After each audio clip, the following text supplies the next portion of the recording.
Oui, merci Madame la Présidente, mes chers collègues, chers s'adressant naturellement à l'ensemble des collègues de notre Assemblée régionale, excepté ceux de l'extrême droite. Je tenais à exprimer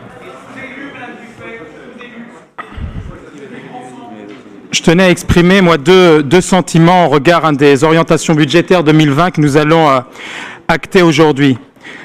Premier sentiment, un sentiment de satisfaction.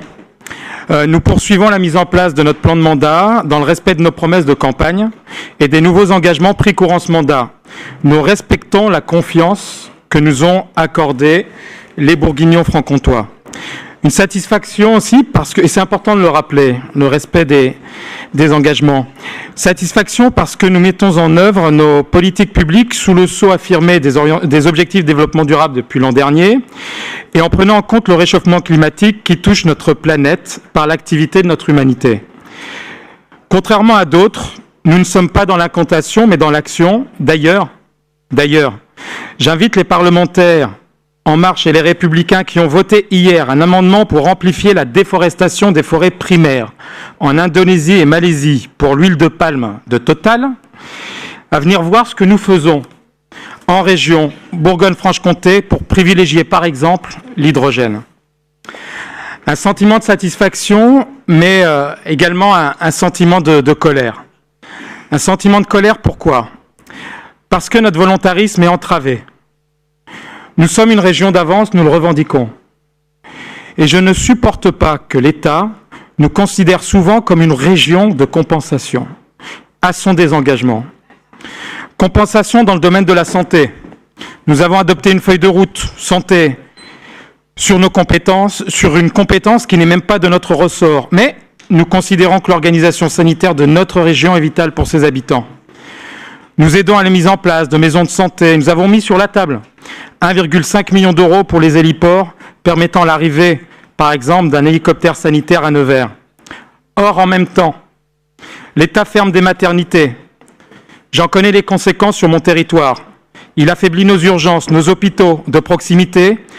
Et à Caunes, en ce moment, nous vivons un drame avec la fermeture qui se dessine de la clinique de Caunes, son bloc chirurgical, l'imagerie, demain les urgences.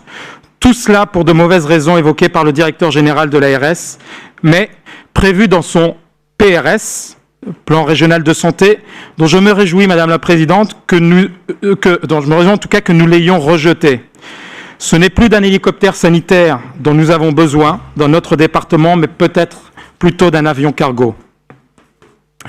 Colère aussi, alors que nous mettons en œuvre une politique offensive en matière de retour à l'emploi, les privés d'emploi se voient fortement précarisés par la nouvelle réforme que je qualifierais de méforme de l'assurance chômage.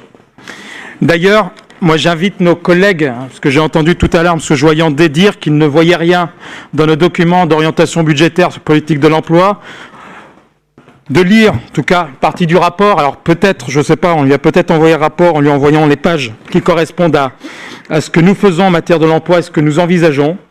Donc sur l'évolution de l'offre de formation, ce qui a été très bien décrit par Franck Charlier, mais en tout cas c'est dans nos orientations budgétaires, c'est écrit noir sur blanc, parce que vous voulez du noir sur blanc, peut-être ne l'avez-vous pas lu. C'est également sur 2 pages, et puis on le voit bien aussi, même en 2 pages, dépenses du PRIC, et rien que le PRIC, parce qu'on a d'autres dépenses.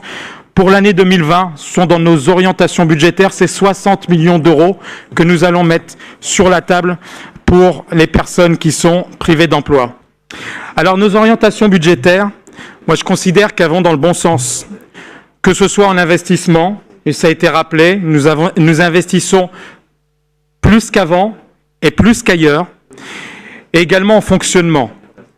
Et moi je souhaiterais, en guise de conclusion, puisque nous sommes pas dans un débat aujourd'hui lié au budget, mais plus d'orientation budgétaire, que nos oppositions, peut-être M.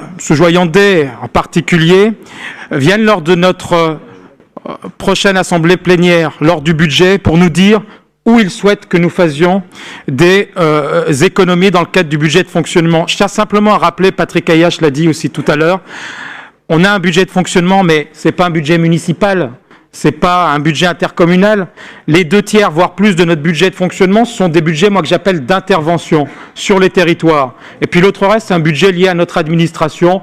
Je pense que sur le budget lié à notre administration, je fais partie de ceux qui aimeraient que nous dépensions plus, mais il faut faire des efforts.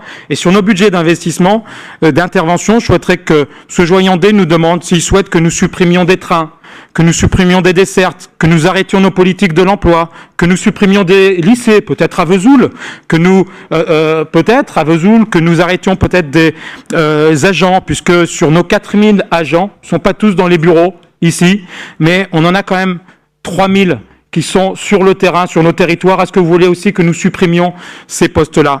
Moi, je ne le souhaite pas. Je souhaite que nous continuions dans la perspective que nous avons dressée. Un dernier point, Madame la Présidente, une question a été posée tout à l'heure sur, peut-être par Monsieur Chudzik, sur ce qu'il disait, qu'est-ce que vous faites la région? Comment lutter contre le géant de l'e-commerce? Moi, j'ai un tout petit bout de réponse puisque nous y travaillons. Il faut venir dans la Nièvre. Il faut venir à Clamecy. Il faut aller chez La Ballerie, comme a fait Madame la Présidente il y a quelques jours, peut-être des territoires que vous ne connaissez pas, pour voir comment cette entreprise, c'est une scope, en plus, peut-être un gros mot pour certains ici, mais comment cette entreprise envisage une concurrence directe dans l'édition du livre vis-à-vis d'Amazon.